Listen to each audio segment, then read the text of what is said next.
สวัสดีวันนี้เนาะมาพบกับสองคนทำภาระเนาะวันนี้เขาสิพา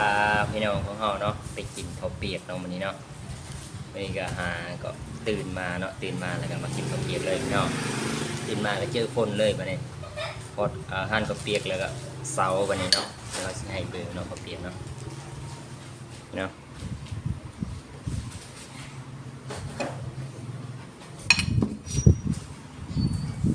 ถ้วยเนี่ยเติมเนาะนี่เนาะอาหารข้าวเปียกสกินให้เบอร์เนี่ย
เสื้อขาวน้อง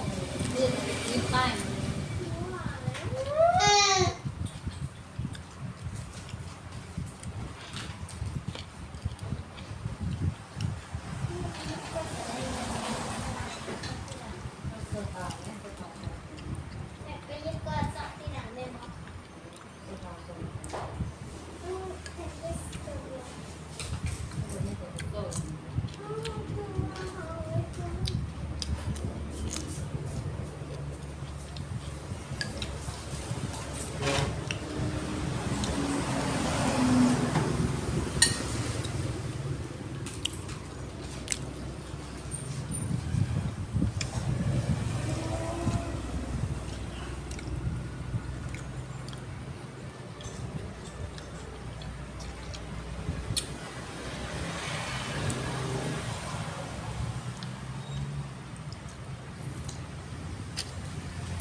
มมีตู้ได้ไหม เรื่องแรกนี่นะ เห็นแม่ เดี๋ยวโอเคก็ยิงกันไม่ให้เอกสารกันภาพเขาได้เป็นเสียงเพราะว่า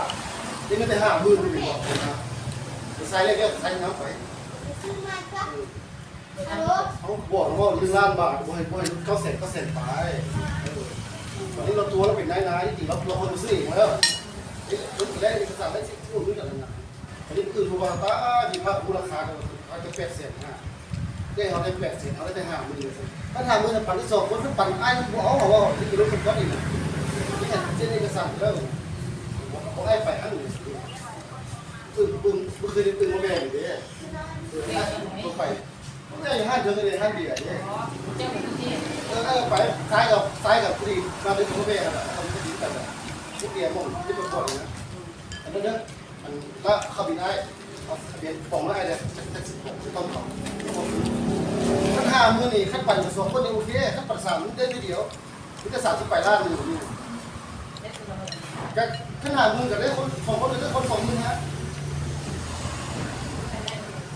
ไอ้ผู้หญิงไอ้นั่นมึงหาถามมึงได้เลยเอาใส่ไหนใส่หน่อยเอาให้กินแล้วแกเอา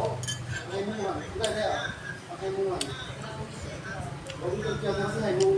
มึงให้ล้านนึงให้ซื้อให้ล้านนึง2 ล้านเข้าใจดิผมเอาลูกขายผมก็ได้ขายผมรู้วิธีขาย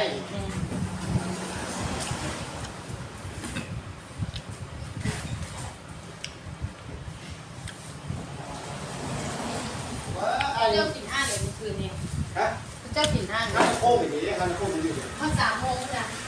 ใส่ไปก็ได้ยิงมาหาเลยใส่ไม่ถึงก็เป็นจะสอบขัดเยอะอยู่ครับ เราไปมา3 โมงเขามาห้องใน2 โมง ใส่หันโมเมนต์มาเมื่อคืนนี้โมเมนต์ลึกเลยมาเจ้าจากเมาแล้วเอาลูกแยกไป 3 โมงวันจะพูดไม่รู้เพิ่มเมา